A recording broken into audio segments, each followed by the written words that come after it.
Hello, good evening. I'm Jason Iosatis. This is Outside the Box again, and I've got a great, absolute honour tonight. My favourite man of all time is David Icke, and he's joining me from Brixham in London. David's doing the Brixham Academy on Saturday. If there's tickets left, go, whatever you do. Thanks for joining me today, David. Thank you very much. Pleasure, Jason.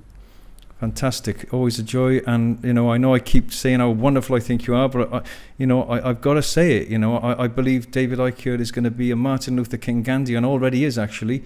In years to come, I think people are going to really look back and think, wow, it's incredible what this man's done. And I really mean that. David has talked for years and years about this kind of thing, problem, reaction, solution, and where we're going and the agenda and where it's taken us with the EU. I was watching some of your old programs today, David, and thinking, wow, of course he's been warning us for ages and no one's been listening. And now's a chance. Let me tell you, David's going to do a quick talk here about why you mustn't, whatever you do, vote to stay in, and you must vote to stay out, for, if not you, for your children, your grandchildren, and people who aren't born yet. Very serious issue. We've got the usual players organising it all, and when you're in a prison, sometimes you get a little hole in the fence, and you get a chance to escape, and then the generations to follow can get out. But so many times, David, over the years, prisoners in proper prisons have stayed in because of the fear of what's beyond the fence. And that fence and that wall is going to come in, and it's going to crush us, and it's going to really, really hurt us. And we might only get this one chance to get out. So, David, I'll shut up. You know me, I do keep ranting on. I'll show you a book later on, The Phantom Self, which everyone must get. Tell everybody, David, please. And one more thing. People will say, oh, well, David's just scaring people like we're talking that Cameron and all the EU people are scaring us. Quick thing from me. Fear is very healthy, some fear, and there's unhealthy fear. From the other camp for staying, it's unhealthy fear. From David's camp here to get out is healthy fear, because fear is good because it can stop you being eaten by a lion or run over by a truck. That's me done, David. Please convince everybody why we've got to get out. Well, I'm not going to try to convince people. I'm going to say to people, look at the background, look at the evidence. And what you refer to there as good fear is actually being informed. If people knew the agenda of the European Union, and we're only part of the way there at the moment, then apart from the elites who benefit from the EU, no one would vote to stay in. That is how extreme, how extraordinary, and how fundamentally tyrannical this EU agenda is. And I've been investigating it, researching it, and tracking it for decades. And from its own documents and the statements of its advocates right from the start, it can be clearly shown that where we are now is where it was planned for us to be from day one. And I stress again, where we are now is only where we are now, not where this is meant to finish up. So when they started out, there had been a war in Europe to stop the Nazis creating their version of what's become the European Union. A pan-European centralized tyranny dictating to everybody in every country. If that had been suggested at that time after the war, then of course people who just fought, lost loved ones, been maimed for life by fighting the Nazis to stop, in effect, that pan-European control system coming into place, they, in response to, well, let us do it, now we've won the war, would have been beyond outrage. It would simply not have been able to be justified. People wouldn't have had it. So instead of that, because it's all this manipulation, all this global conspiracy at every level is a psychological manipulation. It's programming how people perceive situations so that they will see them and respond or agree to you responding in a way that suits your agenda. So don't tell them where you're going. Tell them what they'll accept. And what that was to start with, although there were steps even to this before Britain got involved, it was a free trade zone called the European Economic Community, or the Common Market. And we were told before Britain went in with the absolutely disgusting man called Ted Heath, Prime Minister at the time. The line was, it's just a free trade area. It's good for jobs, the old thing they always wheel out when they're trying to justify the unjustifiable. And that's the end of it. But from the start, and in their own public statements and in their private statements and in their publicly seeable documents, that was not the game at all. That was the foot in the door. The idea was then to pick off more and more power at the center until eventually there was a fully fledged, centralized bureaucratic dictatorship with no democratic checks and balances. And we're seeing that unfold. And like I say, we're only where we are now, not where it's meant to end up. So what did we see over the years?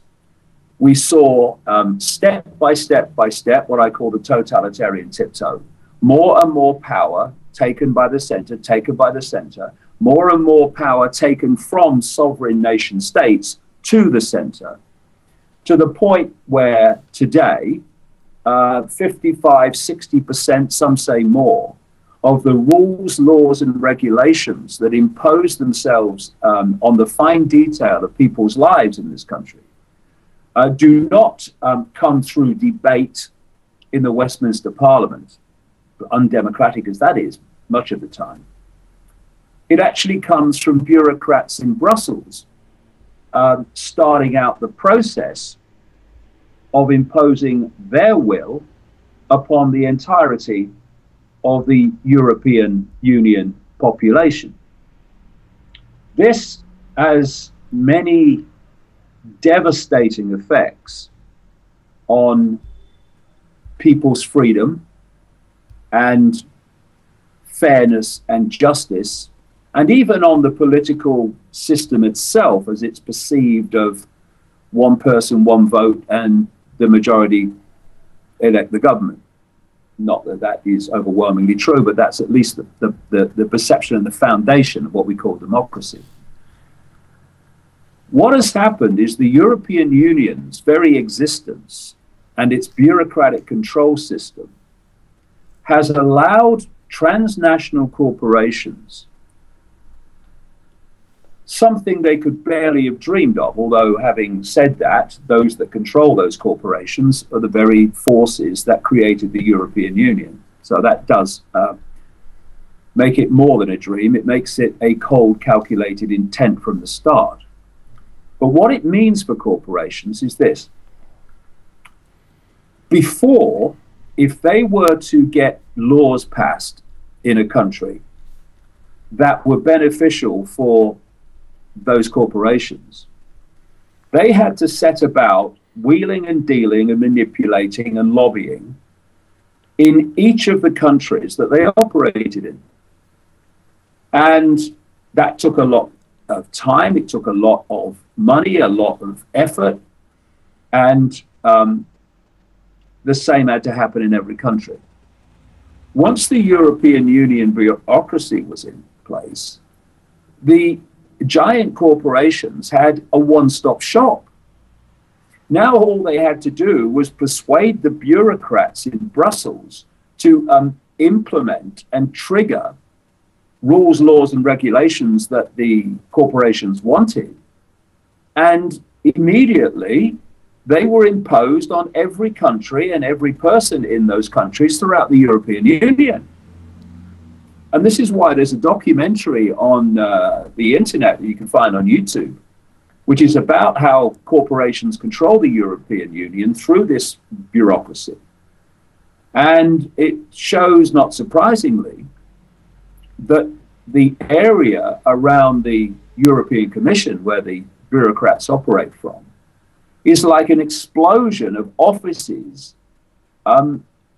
of lobbying organizations working there on behalf of giant corporations. And where this has now taken us is to a point where we have this secret negotiation going on, which cannot be revealed to the public even by supposedly elected European members of the European Parliament, which is just there for no other reason than to give them the opportunity to say, oh, no, it is democratic. Look, we've got a parliament. Yeah, with no power, basically. We have this transatlantic trade and investment partnership, goes under the short name of TTIP, which is being negotiated between the European Union, which always means the bureaucrats, and the bureaucratic equivalent in the United States, and the corporations, and the lobbyists, which, if they get what they want, will bring about a situation whereby if a corporation considers that a decision or the implementation of a new law or regulation by a so-called sovereign government could affect their future profits, they will be able to take that government to basically a corporate court in the TTIP agreement that will allow that court to impose enormous fines on governments, i.e. the population of that country, even though all they've done, it does happen occasionally, is pass laws for the benefit of the people and for the benefit of the environment or whatever. And therefore, you look at something like the National Health Service. This is being run down and being made chaotic and inefficient now, systematically, to prepare public opinion and weaken public resistance to having it privatized. So that people say, well, I know they want to privatize it, but, well, it can't be any worse privatized than it is now. And this brings us back to TTIP, and it brings us back to the EU, because without being a member of the EU, we wouldn't come under TTIP. But if you are one of these giant global so-called healthcare corporations, then you could go to this court and say the state-owned National Health Service is affecting our potential profits. And it's not a level playing field because the National Health Service is subsidized by government. And this is the way it's going. It's plain to see for anybody. We are having a situation where, on behalf of the global pharmaceutical cartel, the scalpel, drug, chemotherapy, radiation, Stone Age medicine, which generates billions and billions from the ill health and suffering of others, is seeking to destroy all competition, to destroy, therefore, all alternatives and methods of healing that it doesn't control and own, i.e. basically much of the entirety of the complementary medicine, alternative to big pharma medicine arena. And there's still a law, sorry David, isn't there still a law, 1930s law, that if you say you can cure anything, cancer with anything else other than chemotherapy and radiotherapy and drugs, you can be thrown in prison, as Noel Edmonds has just had a bashing about, yeah? Yes, well, I've recorded a video about the Edmonds situation, which is on my website now, in which I point out why the makers of the machine he's talking about were very, very keen and immediately keen to distance themselves from what he said, because if they said, yes, we agree with him, they would be breaking the law. And so we are seeing this war on alternative health. I know, because I know people at the cutting edge of this and how much hassle they get from the authorities. Now, if we come out of the EU, and the EU is the vehicle through which this war on alternative health care is being waged, then we do not any longer remain subject to those laws destroying alternative health care. And to see the so-called Green Party, they're supposed to be the party of the people, the party of choice, the party of all these things, standing shoulder to shoulder with the Conservative Party wing of David Cameron and George Osborne. And for the Labour Party, which is supposed to be representing the interests of people who are not the elite, and the unions who are supposed to be doing the same, all standing shoulder to shoulder together, telling people to stay into a tyranny, is absolutely grotesque.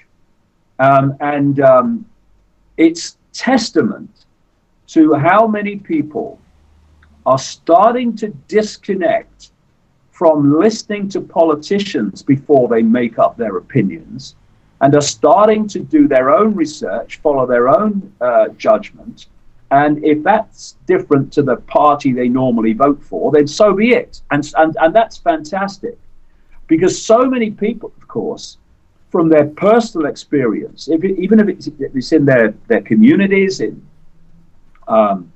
the workplace, whether they're small and medium-sized businesses, some even bigger, who have been deluged and many taken out of business by the tidal wave of regulation pouring out of Brussels and the bureaucracy. They've looked at all that and they've said, we want to come out because that is our experience. Being in is a bad thing. And we're seeing, in a way, how close this vote appears to be, according to the opinion polls. Anyway, indeed, the Leave campaign is now quite consistently ahead.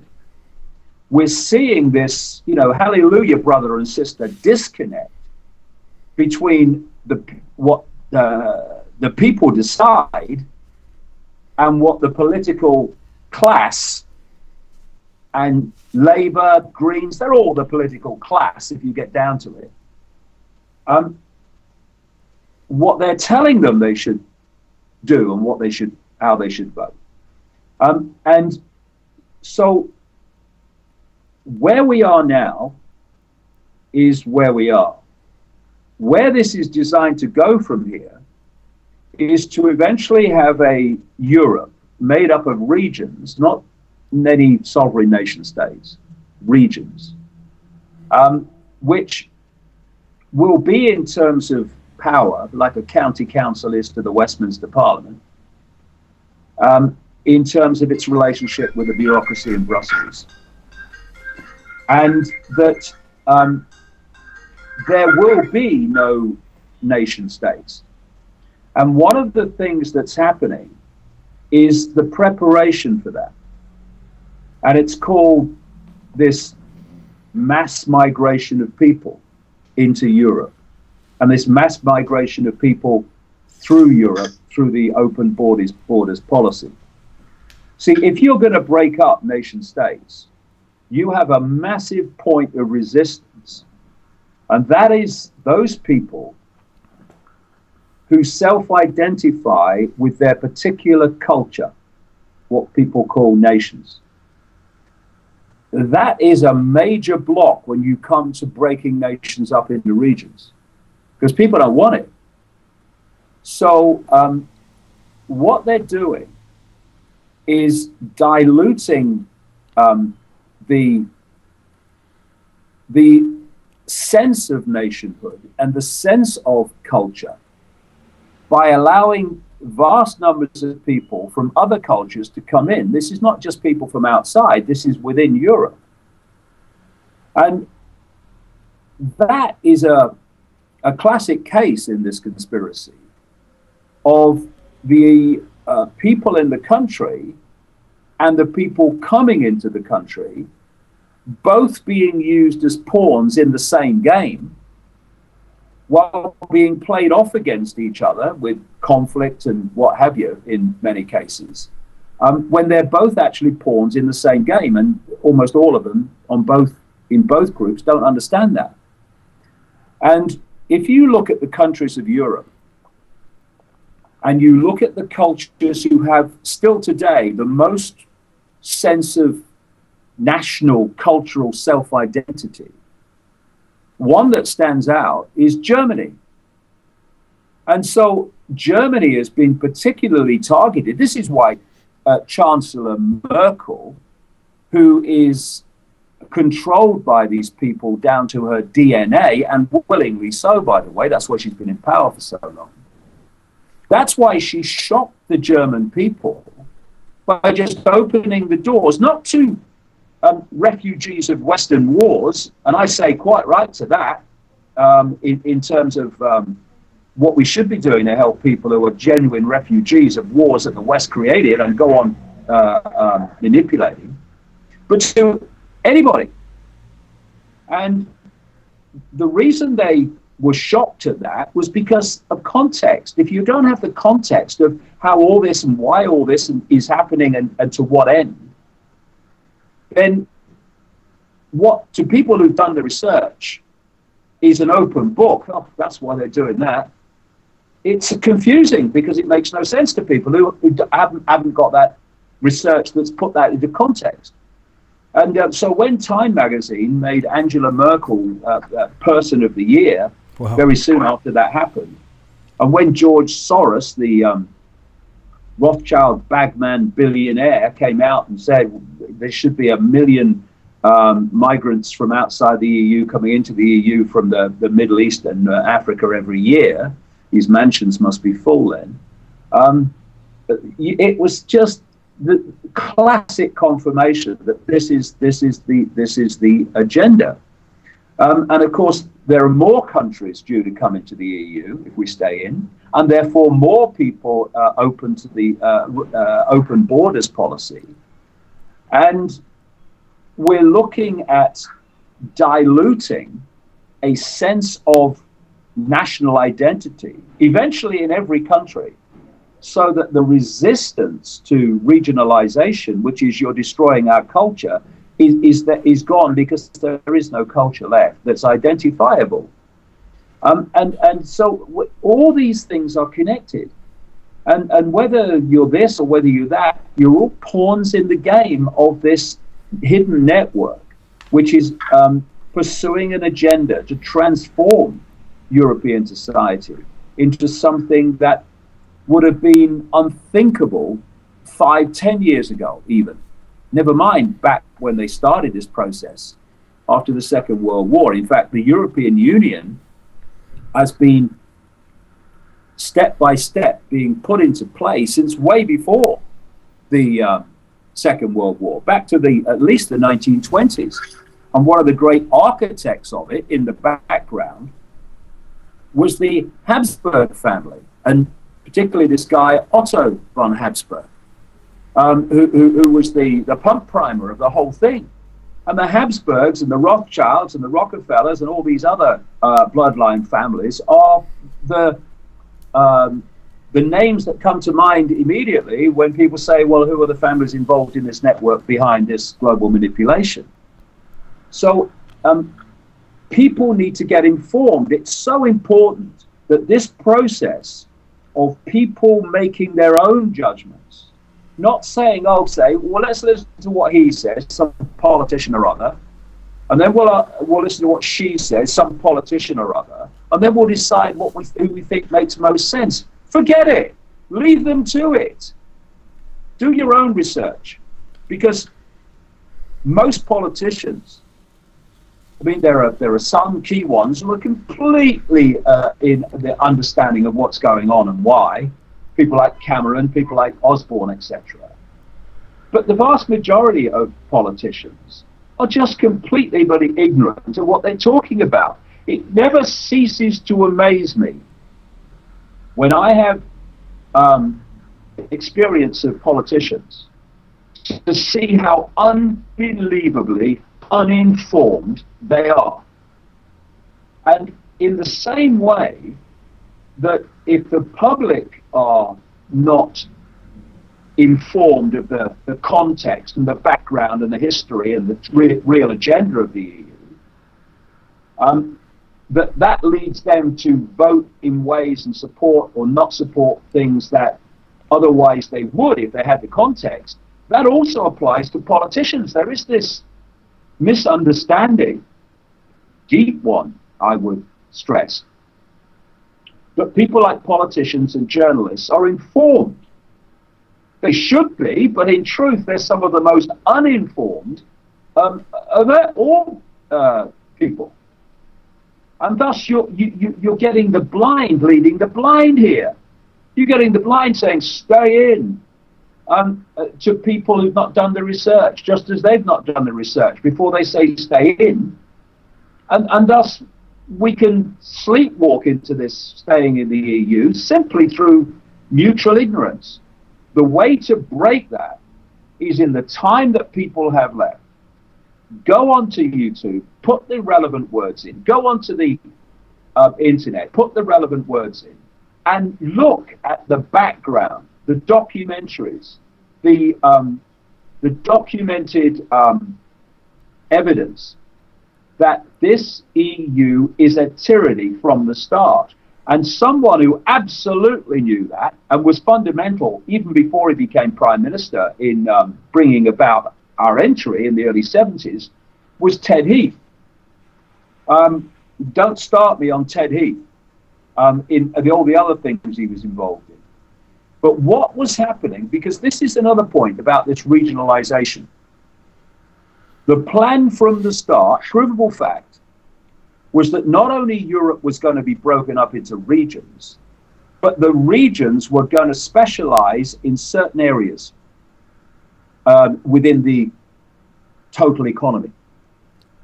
And so the plan was, through this period, this totalitarian tiptoe to getting where they want to go, that those areas or those specializations that were on the original blueprint in certain areas would be emphasized, would be supported, would be brought to prominence. And those parts of the economy which they were still involved in, that weren't going to be the specialization for that area, they would be systematically run down. No one would say why that was happening, but of course the people behind it knew exactly why it was happening. Let me give you an example of that. And this is in my books. This is documentable fact. When Ted Heath was negotiating the entry of Britain into the EEC, as it was, the common market, he agreed to run down Britain's fishing industry and give away exclusivity of our fishing grounds. He agreed to run down mining. He agreed to run down manufacturing industry, because Britain and the regions of Britain, as they are planned to become, were not designated in the original blueprint to specialize in those things. Britain's specialization was going to be finance, with London the center of European finance, and what they call service industries. And I was in a taxi yesterday coming up to this hotel. And the driver said to me, we're obviously talking about the EU, I don't know, Britain's nothing but banks and service industries these days. And I said, I'll explain why. And that's what I've just explained here. And so what we've seen is the destruction of the British fishing industry, because ironically, being an island nation, we were not supposed to specialize in fishing. The rundown of the mining industry, the rundown of manufacturing industry, and it's all systematic. And the irony is if you don't know what the plan is, and I don't believe Margaret Thatcher did, she was supposed to be the Iron Lady. She was one of the most manipulated puppets on a string in British political history. All you had to do was persuade or tell Margaret Thatcher that what you wanted was her idea, and you were fine. And what she did eventually was see that this centralization of power in Europe was getting out of hand. But she was the one, because of a mentality of no regulation, no checks and balances, the free trade, which of course is never free trade. She led the so-called financial Big Bang to be, which opened the city of London to what it is now. And she thought that was a triumph. What it was bringing about the financial center that London is and was designated to be in the blueprint. But she would not have seen that. And then along came, of course, John Major, who is over the years has, shall we say, had a number of positions, not least European head of the Carlyle Group, the Bush company in part out of America, that was very much involved with the Bin Laden family before 9/11.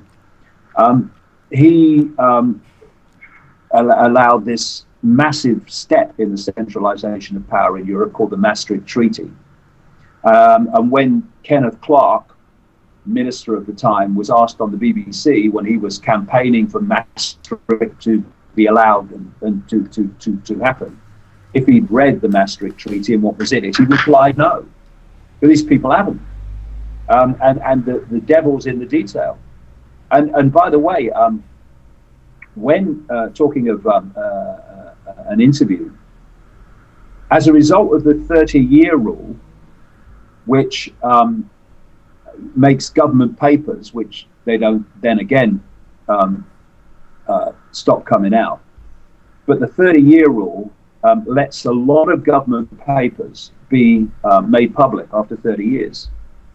And when confirmation came some years ago of the true manipulations and negotiations that had gone on in the run-up to Britain coming into the European Union as it is, Ted Heath was asked on a BBC radio program, did you know when you were negotiating Britain's entry that you were agreeing to political union?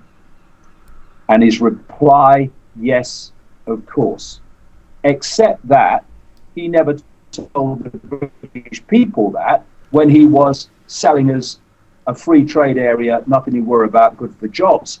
And the same mendacity, the same deceit, the same outrageous hoodwinking of the public is going on now with the lies and the fear-mongering that we've been subject to from the Cameron Osborne camp.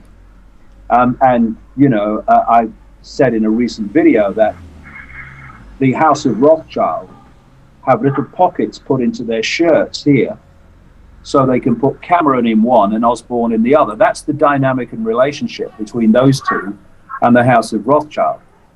But what has happened is that they have so overcooked the pudding in terms of the ludicrous nature of their lies and their fear-mongering. I mean, I'm waiting for the warning that if we come out, that Godzilla will attack London the following morning. I mean, we're getting into that territory now. They've overcooked the pudding so much that people are just laughing at them. And I do hope deeply that enough people do vote to come out, that the difference in the polls by polling day is such that it will be very difficult to rig the vote. The closer it is, the easier it is to rig. But I would say this, if we come out, if we vote to leave, that's not the end, it's the start. And we're going to need some serious backbone then and stand by our principles. Because you look at the referendums that have voted against what this EU tyranny wanted, not least in Ireland. And what they've done is wait a bit, made things as difficult as possible for the country in question, done more manipulation, and then they've come back and had another referendum which has overturned the first one. Note, when a referendum gives them what they want, they never have another referendum to overturn that. And if we vote to come out, then the political classes in the European Union and in Britain, the Cameron and associated political class, will be doing everything they can to frighten people ongoing into reversing that decision. So this is not a sprint, it's a marathon, and we need to be aware of that and not be surprised if we vote to leave that they will be making it as difficult as they can so that we say, oh, please, mummy, daddy, let us come back. We mustn't do that because I think, as you indicated in your introduction, Jason, this is almost certainly the last chance we're going to get of getting out of this tyranny. And this is another point which has been made in a newspaper today by an MEP who is vehemently exposing and against the EU. They are holding back large numbers of things and crucial things like a European army, which I was predicting was coming back in the 1990s, to not frighten people even more into voting leave. And if we vote to stay in, then first of all, they will have to punish the British people for having the temerity to demand a referendum to come out and to have voted in such large numbers to come out, because these people, don't forget, Ireland got punished with what followed those referendums, or that referendum when they voted against what the bureaucracy wanted. And we saw the economic consequences of that. And once we're in, again, and there's no other chance to come out, there's no checks and balances on what the bureaucracy will do then. And so much is going to come in that would horrify people, even horrify large numbers of people who are currently going to vote to stay in. Because they're uninformed about the game, they don't realize what's waiting. So the reason, and I'll conclude with this, the reason that they are using fear to frighten people into staying in is because there is no credible, positive reason to stay in. There is no positive outcome for the people of this country, apart from the elite, of staying in. And that's why there is no positive campaigning by the stay-in camp, because there's nothing positive to say. And if there's nothing positive to say now, there won't be anything positive to say, and then some, very soon after we vote to stay in this bureaucratic tyranny. And not just a bureaucratic tyranny, that's just the face of it. That's just that which you can partly see.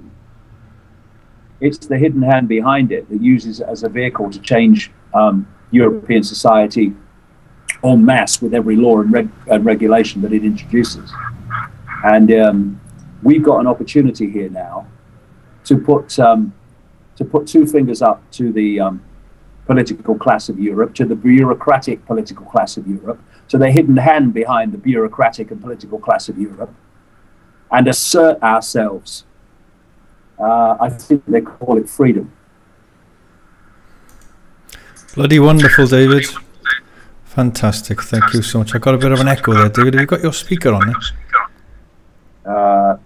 I've got a speaker now. Only what I got a bit of an echo, yeah, but it doesn't matter. Right. It'll force me to shut up and get out of it. I've got to.